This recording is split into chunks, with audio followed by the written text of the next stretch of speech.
Assalamualaikum warahmatullahi wabarakatuh. Selamat datang di channel Joanna Story Official. Nah teman-teman, senang sekali ya pada video kali ini kami khusus membuatkan untuk memperingati Hari Kartini. Betul sekali teman-teman, tepatnya pada hari ini 21 April 2021 khususnya kita dan masyarakat Indonesia tengah memperingati Hari Kartini. Seperti yang kita ketahui ya, bahwasanya setiap tanggal 21 April itu diperingati sebagai hari kelahiran dari salah satu pahlawan nasional Indonesia yang berjuang untuk emansipasi wanita. Siapa lagi kalau bukan Raden Ajeng Kartini. Nah, jadi pada video kali ini kita akan membahas ya profil singkat dari Raden Ajeng Kartini. Check it out. Pada masa penjajahan Hindia Belanda, keberadaan wanita ini tidak dihargai dan wanita tidak diperbolehkan untuk mengenyam ataupun mendapatkan pendidikan yang layak. Jadi kewajiban wanita ya hanya tinggal di rumah, mengurus anak, kemudian mengurus suami, memasak gitu kan. Nah, sedangkan ketika Raden Ajeng Kartini melihat fenomena yang seperti ini, dia merasa ini tidak benar dan ini tidak adil dong untuk perempuan, karena perempuan berhak dan layak gitu kan untuk mendapatkan kesetaraan yang sama sesuai dengan ataupun sama dengan kaum laki-laki. Nah, berangkat dari sinilah cita-cita mulia dari Raden Ajeng Kartini dimulai, yaitu untuk semua wanita Indonesia memiliki kesetaraan khususnya di bidang pendidikan.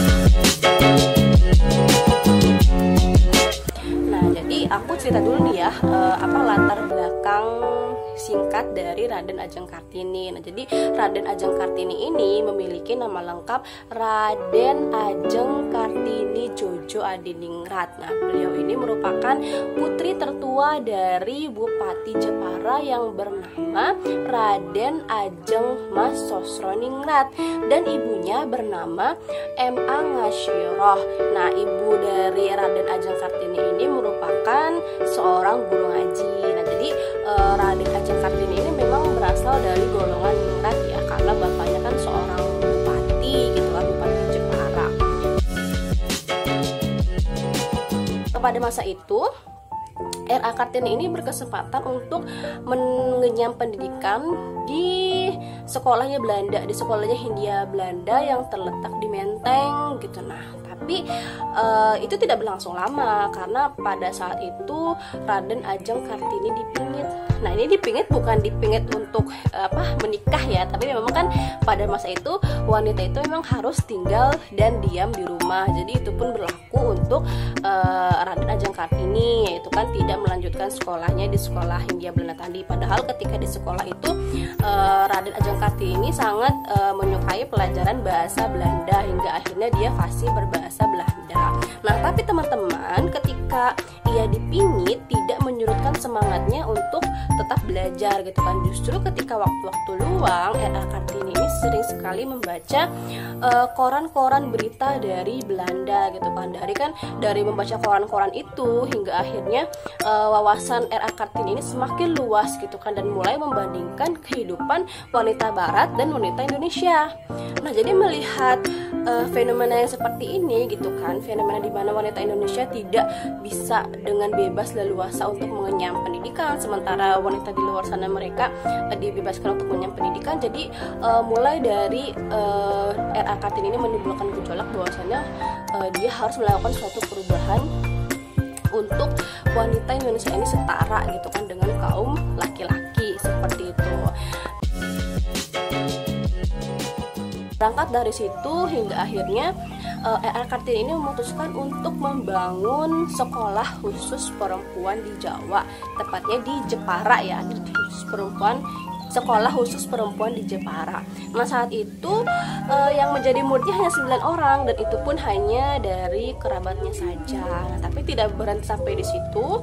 Untuk meneruskan langkahnya itu beliau membuat beberapa buku, salah satu karyanya yang terkenal yaitu buku Habis Gelap Terbitlah Terang. Di sana banyak sekali kata-kata motivasi dari beliau untuk wanita-wanita agar tetap berjuang gitu kan. Dimana dari pemikiran-pemikiran beliau inilah yang kemudian membuka pandangan masyarakat Belanda terhadap wanita pribumi di Jawa.